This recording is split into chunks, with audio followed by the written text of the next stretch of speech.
Waalaikumsalam warahmatullahi wabarakatuh. Ahlan wa sahlan.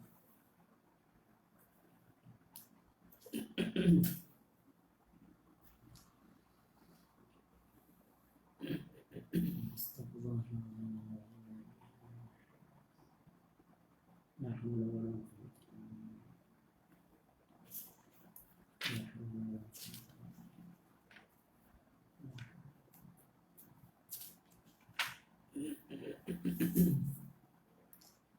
Allah, Allah, Allah, Allah, Allah.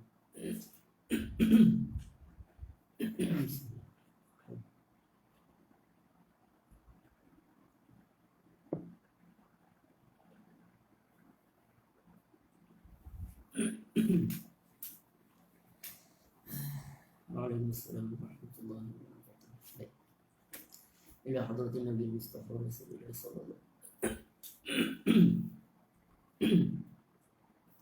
إلى حضرة النبي المصطفى رسول الله صلى الله عليه وسلم وجميع إخوانه من الأنبياء والمرسلين والملائكة والمقربين وأولياء الصالحين ولعلماء العاملين ولمشايخنا ولوالدينا وخصوصا لصاحب هذا الكتاب لهم منا جميعا الفاتحة. أعوذ بالله من الشيطان الرجيم. بسم الله الرحمن الرحيم. الحمد لله رب العالمين الرحمن الرحيم مالك يوم الدين إياك نعبد وإياك نستعين اهدنا الصراط المستقيم صراط الذين أنعمت عليهم غير المغضوب عليهم ولا الضالين. أعوذ بالله السميع العليم من الشيطان الرجيم. بسم الله الرحمن الرحيم. السلام عليكم ورحمة الله وبركاته. صباح الخير. الحمد لله رب العالمين وأشهد أن لا إله إلا الله وحده لا شريك له وأشهد أن سيدنا محمد رسول الله صلى الله عليه وسلم وشرف وكرم وبارك وعظم وعلى آله وصحابته والتابعين والتابعين بإحسان إلى يوم الدين وعلينا معهم في كل لمحة ونفس عدد ما وسعه علم الله. سبحانك لا علم لنا إلا ما علمتنا إنك أنت العليم الحكيم ولا حول ولا قوة إلا بالله العلي العظيم. رب اشرح لي صدري ويسر لي أمري واحلل عقدة من لساني يفقهوا قولي. اللهم علمنا ما ينفعنا وانفعنا بما علمتنا وزدنا علما وارزقنا فهما واجعلنا من عبادك الصالحين. ربنا آتنا في الدنيا حسنة وفي الآخرة حسنة وقنا عذاب النار. اللهم آمين. أما بعد. Alhamdulillah, kita sambung bacaan kitab Hilyatul Abrar wa Syi'arul Akhyar fi Talkhis ad-Da'awat wal Adhkar al-Mustahabbah fil Laili wan Nahar. Dikenali sebagai Al-Azkar min kalam Sayyidil Abrar, karangan atau susunan Al-Imam Al-Allamah Al-Mujtahid Muhyiddin Abi Zakaria Yahya bin Sharaf An-Nawawi Asy-Syafi'i rahimahullahu ta'ala wa nafa'ana Allah bi'ulumihi wa ulum masyayikhina fid dharain. Amin.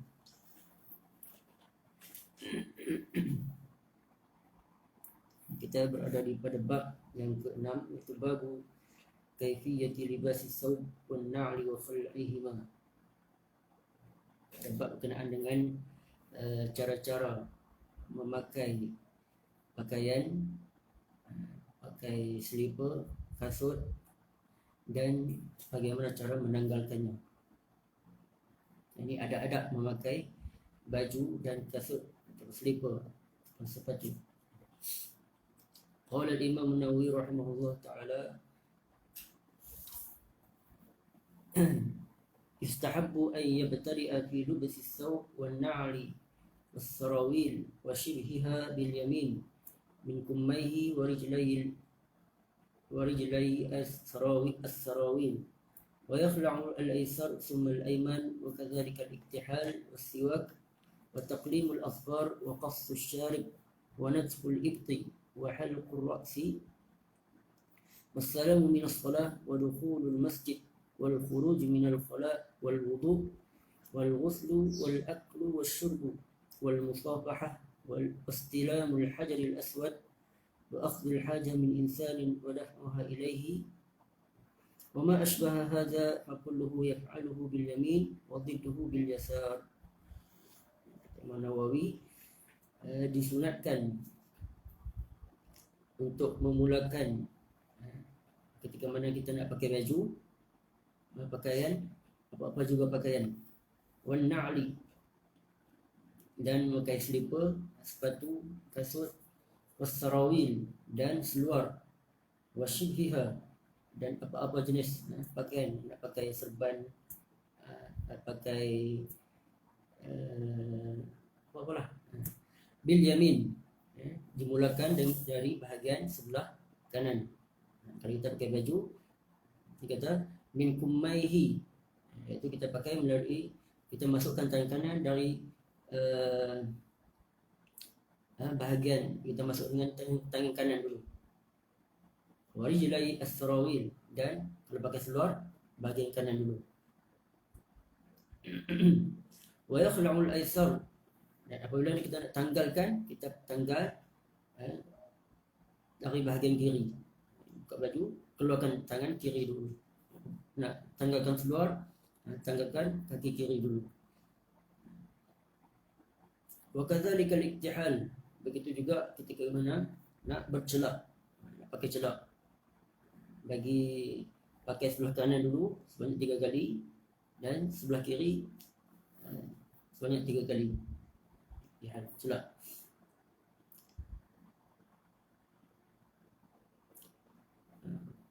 Wasiwak, siwak ni kita faham sebagai kita nak menggosok gigi, ataupun kita nak membersihkan mulut kita, membersihkan gigi kita. Dimulakan sebagai bahagian sebelah kanan, bahagian kiri kanan mulut. Dan ulama khilaf bahagian berkenaan dengan siwak ni. Siwak ni kita guna apa-apa juga alat. Sekarang ni kita guna berus gigi.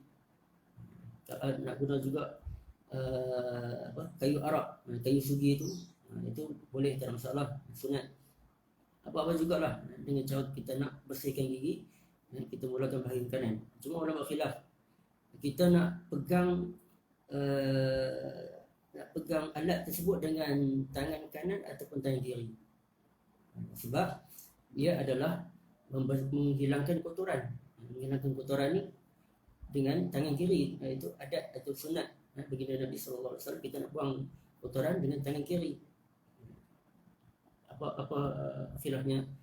Ada setengah ulama kata pegang dengan tangan kiri berus gigi itu ataupun kayu siwak, sebab ia menghilangkan kotoran.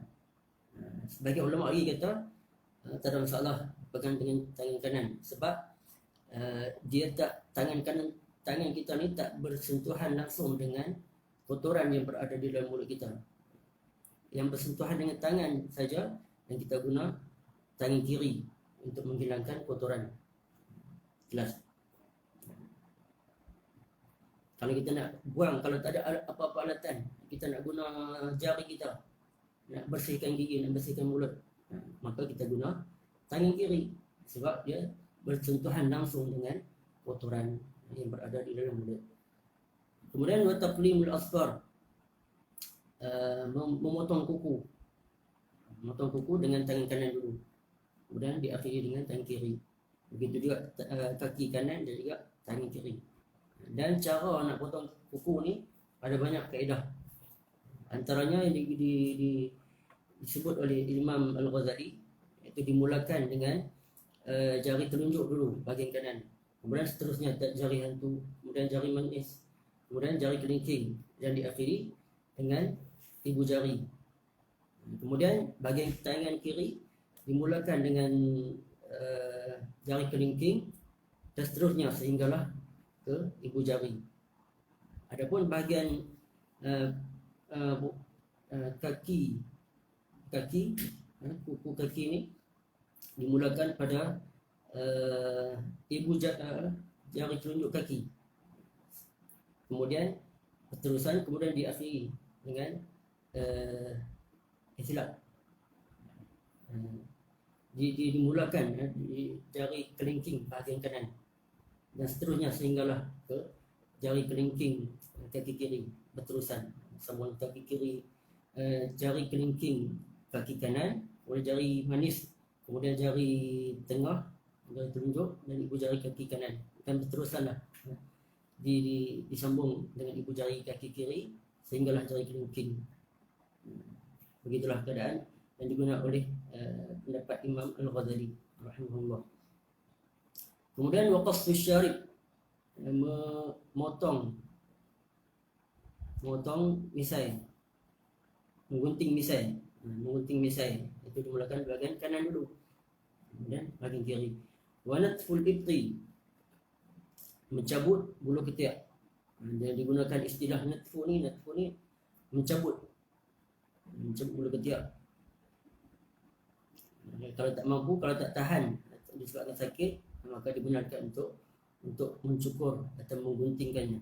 Mencukurlah lebih ahsan, lebih afdal.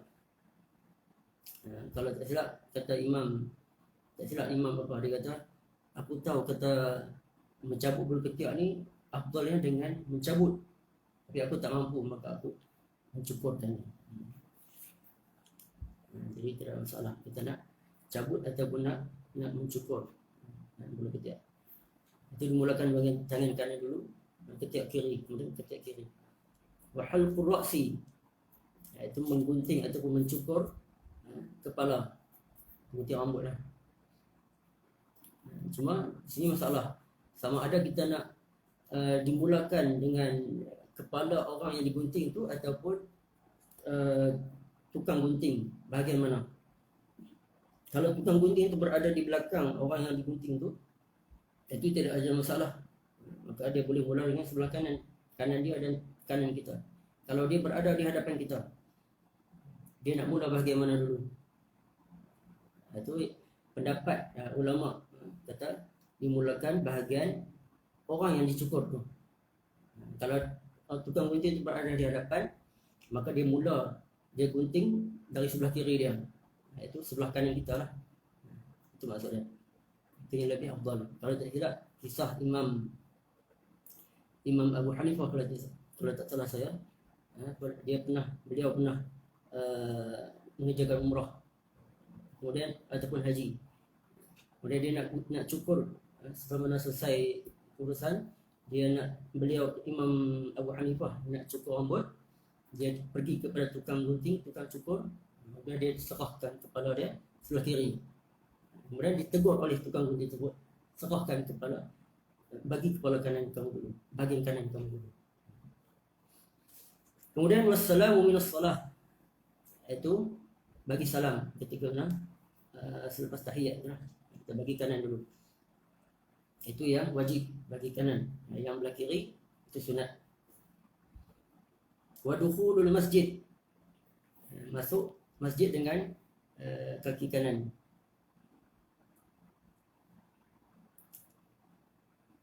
Kalau kita nak tanggalkan slipper ataupun kasut ketika nak masuk masjid, mestilah kita tanggal dengan kaki kiri dulu.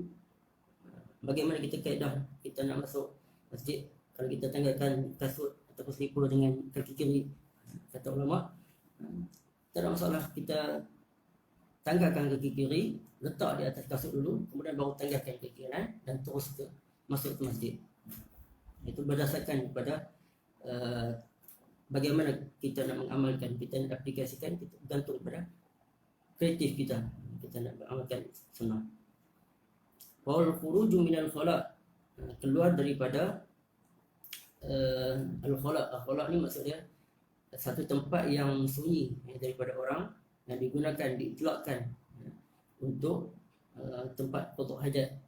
Sebab zaman dulu dia tak ada tandas macam kita sekarang. Kalau orang dulu dia nak pergi nak buang, nak qada hajat, buang air kecil dan sebagainya, dia akan pergi ke satu tempat yang jauh, sunyi daripada orang. Dia tersembunyi daripada orang, dia lepaskan qada hajat di situ. Itu maksud al-khala'. Itu satu tempat yang sunyi yang digunakan untuk qada hajat.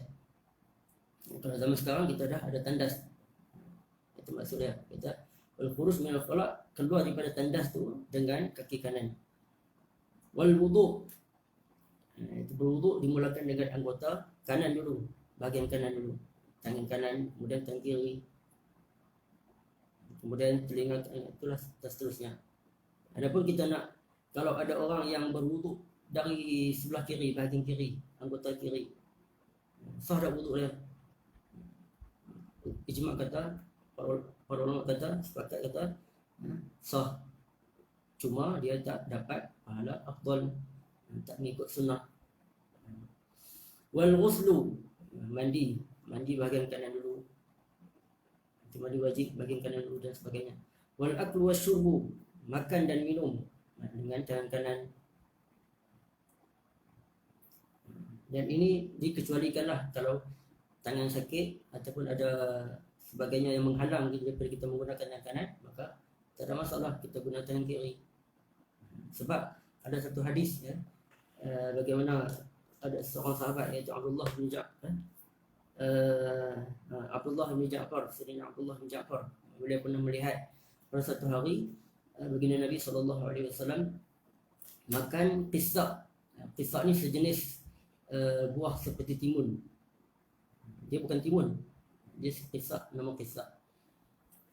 Kalau di Mesir dipanggil attah, qissa'. Dan di tangan kiri Nabi ada rutab, iaitu kurma yang baru masak, kurma yang masih basah. Kalau yang kurma yang kering itu dipanggil tamar.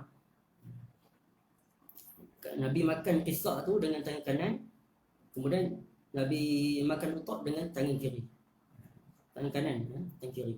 Macam tu Nabi makan. Sebab qissa' ni dia menyejukkan, dan tamar ni dia panas. Itu cara Nabi makan. Itu kaedah, antara kaedah yang dikecualikan. Kalau kita nak makan dengan tangan kiri, itu dimakan dengan kedua tangan.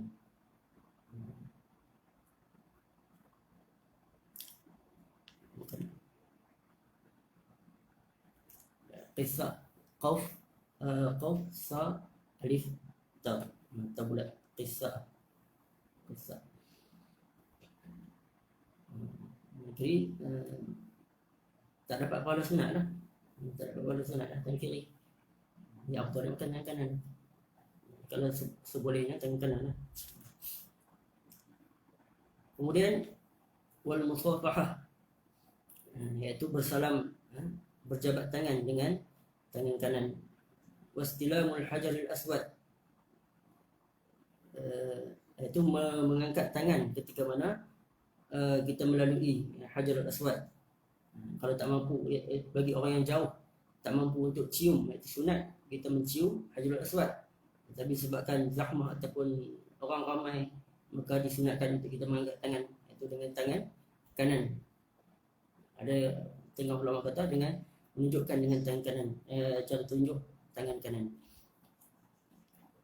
Wa akhdhul hajah min insan wa raf'uha ilaihi, iaitu kita mengambil sesuatu barang daripada orang lain dan memberi barang kepada orang lain dengan tangan kanan, iaitu barang yang ada kehormatannya, ada kemuliaannya, itu kita bagi dengan tangan kanan. Kalau benda yang tak dimuliakan, contoh seperti sampah atau sebagainya, seumpamanya seperti batu yang digunakan untuk istinja, kita bagi dengan tangan kiri, dan orang yang ambil pun dengan tangan kiri. Begitulah kita kiaskan. Benda yang mulia, benda yang terhormat dengan tangan kanan, benda yang tak hormat, tak dimuliakan dengan tangan kiri.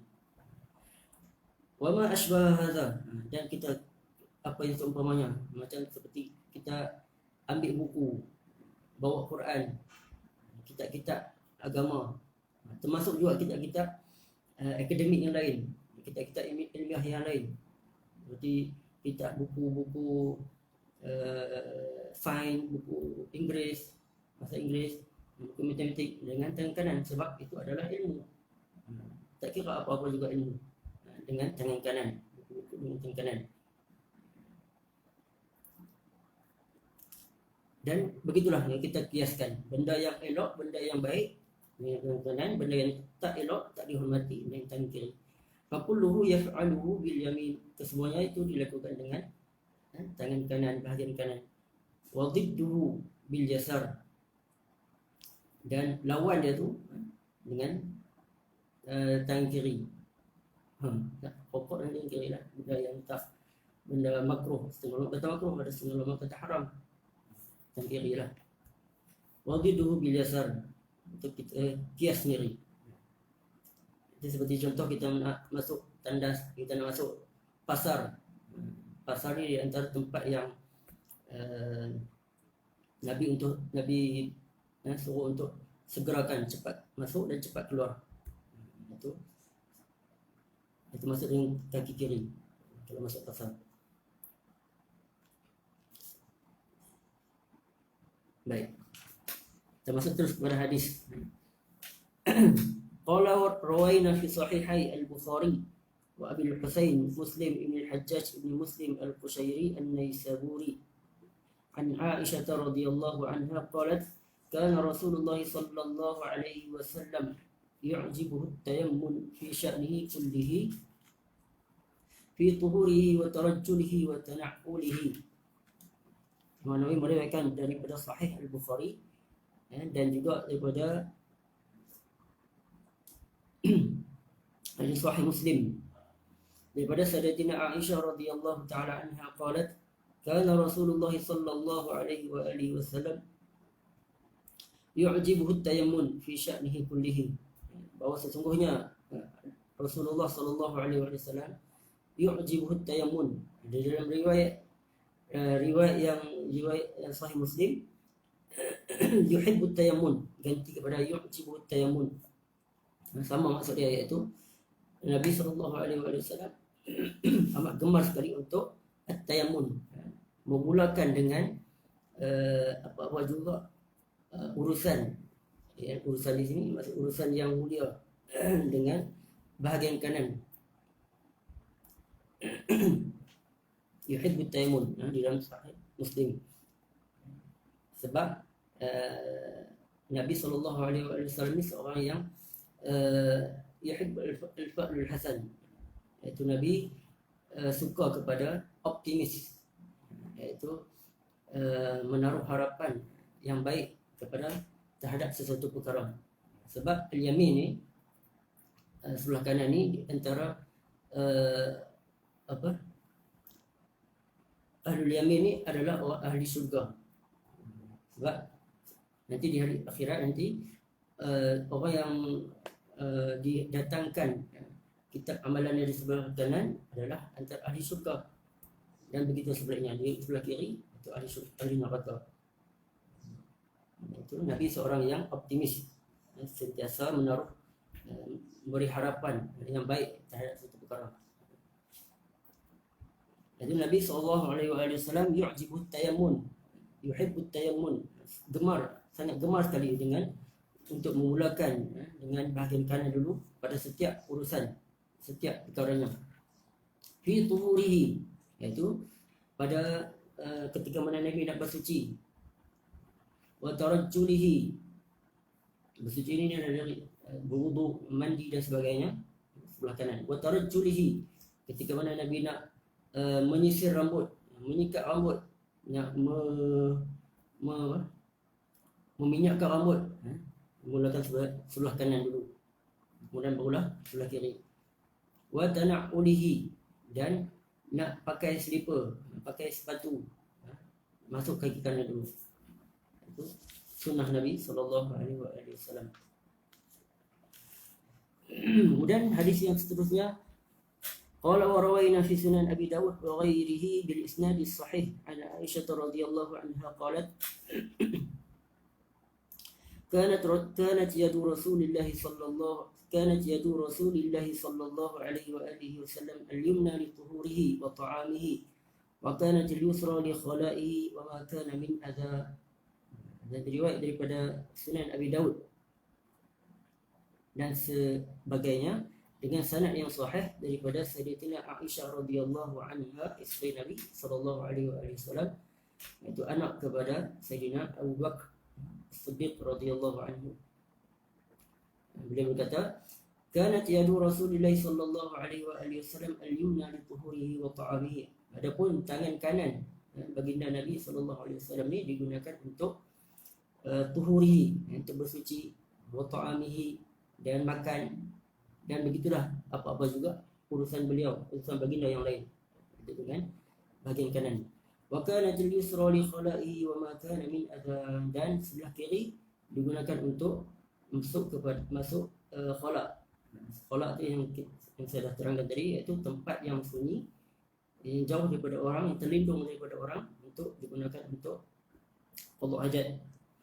Wa ma kana min adha, dan apa-apa juga benda yang menyakiti atau benda yang kotor, benda yang kotor digunakan dari bahagian sebelah kiri. Cuma kita nak kena faham di sini yang dimasukkan azhar di sini ataupun Nabi, urusan Nabi dalam qada hajat ni, kita kena faham akidah ataupun i'tiqad Ahlussunnah wal Jamaah mengatakan apa-apa lebihan yang keluar daripada Nabi SAW, sama ada daripada kemaluan depan dan belakang, ataupun daripada mulut, daripada hidung, hingus, daripada air liur dan sebagainya, seumpamanya, semuanya i'tiqad Ahlussunnah mengatakan itu adalah bukan kotoran dan ianya adalah suci. Kita tak boleh kata apa yang keluar daripada Nabi seperti air hingus, air liur dan seumpamanya itu adalah kotor. Tak boleh kata macam itu, sebab sepakat ulama kata siapa yang mengatakan demikian, apa-apa yang keluar daripada Nabi yang kotor, maka dia jatuh kafir. Sebab Nabi SAW adalah mahal nuzul wahyu, tempat turunnya wahyu. Apabila tempat turun wahyu, hendaklah dia, Allah Ta'ala mensucikannya luar dan dalam. Kita tak boleh kata kesemuanya itu adalah kotoran, tak boleh. Kita kata semuanya adalah suci, bersih. Sebab ada banyak kisah mengatakan, yang menceritakan sahabat yang minum darah Nabi SAW. Ada contoh seperti Sayyidatina Ummu Aiman pernah terminum kencing Nabi SAW, menunjukkan air kencing Nabi SAW ni tidak berbau dan tak sedap. Sebab Ummu Aiman ni Ummu Aiman terminum pada waktu malam, yang letak air kencing Nabi di dalam bekas, terminum. Dia menyangka air kosong, air biasa. Kalau air kencing orang biasa, dia sudah tentu berbau, berbeza dengan Nabi SAW. Ya betul, semua kotoran, semua lebihan yang keluar daripada semua anbiya pada Nabi bukan kotoran, bukan najis. Itu adalah bersih, suci, bersih. Sebab para Nabi adalah tempat turunnya, diturunkan wahyu kepada mereka. Dan apabila tempat yang turunkan wahyu, maka disucikan oleh Allah Subhanahu Wa Taala kepada mereka, luar dan dalam. Jelas, kita semua kena faham i'tiqad Ahlussunnah wal Jamaah. Kita kena jaga-jaga perkataan kita daripada mengatakan perkara tersebut. Jelas. Hadis yang seterusnya, qala wa rawaina fi Sunan Abi Daud wa Sunan Al-Baihaqi an Hafsah radhiyallahu anha anna Rasulullah sallallahu alaihi wa alihi wasallam kana yaj'alu yaminahu li ta'amihi wa sharabihi wa thiyabihi wa yaj'alu yasarahu lima siwa dhalik. Dan Imam Nawawi meriwayatkan daripada Sunan Abi Daud dan Sunan Al-Baihaqi daripada Sayyidatina Hafsah radhiyallahu anha, itu isteri Nabi sallallahu alaihi wasallam, anak kepada Sayyidina Umar radhiyallahu anhu, iaitu Hafsah bintu Umar radhiyallahu anhuma. Itu kakak kepada Sayyidina Abdullah bin Umar. Anna Rasulullah sallallahu alaihi wa alihi wasallam kana yaj'alu yaminahu li ta'amihi wa sharabihi wa thiyabihi. Sama maksud daripada hadis yang sebelumnya, iaitu sesungguhnya Nabi Rasulullah sallallahu alaihi wasallam menjadikan kanan baginda li ta'amihi, untuk makan, wa wa syarabihi untuk minum, wa siyabihi untuk pakai baju, pakai pakaian, wa yaj'alu yasarahu lima siwa dzalik, dan menjadikan bahagian sebelah kiri selain daripadanya. Itu kita kiaskan benda yang tak elok, yang tak dimuliakan, tak dihormati. Hadis yang seterusnya, qala wa rawaina an Abi Hurairah radhiyallahu anhu an Rasulillah sallallahu alaihi wa alihi wasallam qala idza labistum wa idza tawadda'tum fabda'u bi ayaminikum, fi riwayah bi mayaminikum. Hadisun hasan rawahu Abu Dawud wa Tirmidzi wa Abu Abdullah Muhammad ibn Yazid wa Ibn Majah wa Abu Bakr Ahmad ibn Al-Husain Al-Baihaqi. Wa fil bab hadis katsiratun wallahu a'lam. Imam Nawawi telah meriwayatkan sambung sanadnya dengan Sayyidina Abu Hurairah radhiyallahu anhu daripada Rasulullah sallallahu alaihi wasallam bersabda, "Idza labistum," apabila kamu memakai pakaian, "wa idza tawadda'tum," apabila kamu berwuduk, "fabda'u bi ayaminikum," maka mulakanlah dengan sebelah kanan kamu. Dalam setengah riwayat yang lain dalam Sahih Bukhari, dalam hadis yang lain, bimas, ada sambungannya bimas tata'a, iaitu sekadar yang kamu mampu. Kalau tak mampu, tak ada masalah kita nak guna tangan kiri. Kalau ada halangan yang menyebabkan kita terhalang daripada menggunakan tangan kanan ataupun kaki kanan, maka dibenarkan untuk guna bahagian sebelah kiri. Hadisun hasan, hadis tersebut berdarjat statusnya hasan. Rawahu Abu Dawud wa Tirmizi wa Abu Abdullah Muhammad ibn Yazid wa Ibn Majah dan sebagainya. Wa fil bab ahaditsu katsirah wallahu a'lam. Banyak hadis-hadis yang lain dalam bab ini. Cuma Imam Nawawi meringkaskan hanya hadis, mendatangkan 4 hadis saja dalam bab ini. Dan akan diterangkan, akan dimasukkan dalam bab-bab yang akan datang untuk meringkaskan, untuk memberi kefahaman yang jelas pada bab-bab yang akan datang. Wallahu a'lam. Kemudian hadis yang berikutnya, bab yang berikutnya, babu ma yaqulu idza khala'a thawbahu li ghuslin aw naumin aw nahwihima. Bab apa yang kita perlu ucapkan, perlu kita katakan, perlu kita ucapkan ketika mana kita nak tanggalkan pakaian, sama ada untuk mandi atau untuk tidur dan seumpamanya. Apa doanya, apa zikirnya? Zikir ini penting untuk apa? Kita tengok.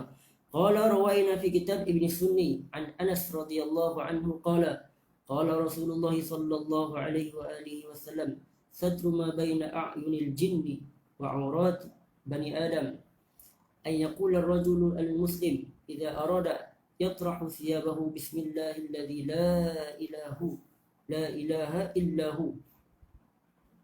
Imam Nawawi meriwayatkan daripada kitab Ibn Sunni daripada Sayyidina Anas radhiyallahu anhu, beliau berkata, qala Rasulullah sallallahu alaihi wasallam, Nabi sallallahu alaihi wasallam bersabda, satru ma baina a'yunil jinni wa 'aurat bani Adam, itu penutup, penghijab di antara pandangan mata jin, wa 'aurat bani Adam, dan aurat manusia, anak Adam. Ayaqul ar-rajul muslim, yang hendaklah seseorang muslim itu, ar-rajul ni maksudnya semualah, ar-rajul dan juga mar'ah, idza arada yatrah, ketika mana dia nak menanggalkan siyabahu, pakaiannya, dia mengucapkan bismillahilladzi la ilaha illahu, bismillahilladzi la ilaha illahu. Sebelum kita tanggal buka baju yang akan menyebabkan aurat kita terbuka, maka ucapkanlah zikir bismillahilladzi la ilaha illahu, iaitu dengan nama Allah yang tiada Tuhan melainkan Dia, ini Allah. Sebab di sekeliling kita ni banyak makhluk-makhluk yang kita tak nampak, antaranya para malaikat, antaranya jin, dan jin juga ada jin yang muslim, ada jin yang kafir, dan juga iblis, syaitan dan tentera-tenteranya yang kita tak nampak. Maka untuk kita menghalangkan pandangan mereka terhadap aurat kita, kita baca zikir tersebut. Bismillahilladzi la ilaha illahu. Itu zikir yang penting untuk kita amalkan. Kita kena ajar anak-anak isteri kita untuk mengamalkan zikir ni. Baik. Sekejap. Setengah jam masa macam sekejap. Kena cepat. Baik. Untuk bab ma yaqulu hala khurujihi min baitihi, saya rasa kita sambung esok lah. Sebab kalau hari kerja ni tak boleh lebih daripada setengah jam sebab isteri perlu pergi kerja. Wallahu ta'ala a'la wa alam. Kita sambung pada esok hari insya-Allah. Allah kita akhiri dengan salawat kepada Nabi sallallahu alaihi wasallam. اللهم صل أفضل صلاة على أسعد مخلوقاتك سيدنا محمد وعلى آله وصحبه وسلم عدد معلوماتك ومداد كلماتك كلما ذكرك الذاكرون وغفل عن ذكره الغافلون. اللهم صل أفضل صلاة على أسعد مخلوقاتك سيدنا محمد وعلى آله وصحبه وسلم عدد معلوماتك ومداد كلماتك كلما ذكرك الذاكرون وغفل عن ذكره الغافلون. اللهم صل أفضل صلاة على أسعد مخلوقاتك سيدنا محمد وعلى آله وصحبه وسلم عدد معلوماتك ومداد كلماتك كلما ذكرك الذاكرون وغفل عن ذكره الغافلون. Baik, soalan yang tadi, makan tangan sudut tangan kiri. Tadi saya terang tadi, tangan kiri tak dapat pahala sunat lah, cuma tak ada masalah. Kok tangan kiri, masuk pasal kaki kiri. Baik, semua lagi. Doa ke zikir takrirkan ke doa. Doa ni doa kita, doa masa doa minta bantuan, minta pertolongan Allah atau minta dijauhkan. Kalau zikir ni zikir semata-mata boleh. Macam mana maksudnya? Doa Bismillahilladzi la ilaha illahu. Bismillahilladzi la ilaha illahu. Baik. Kita sama esok apa yang baik daripada Allah Subhanahu wa taala, apa yang kurang itu adalah daripada kelemahan, kekurangan daripada diri saya. Saya mohon maaf. Terima kasih kepada semua. Kita akhiri dengan tertangguh dengan kafaratul majlis dan suratul asr. Subhanakallahumma wa bihamdika asyhadu an la ilaha illa anta astaghfiruka wa atubu ilaik. Bismillahirrahmanirrahim. Wal 'asr innal insana lafi khusr illa alladhina amanu wa 'amilus solihati wa tawassaw bil haqq wa tawassaw bis sabr. Wa jazakumullahu khairan. Assalamualaikum warahmatullahi wabarakatuh.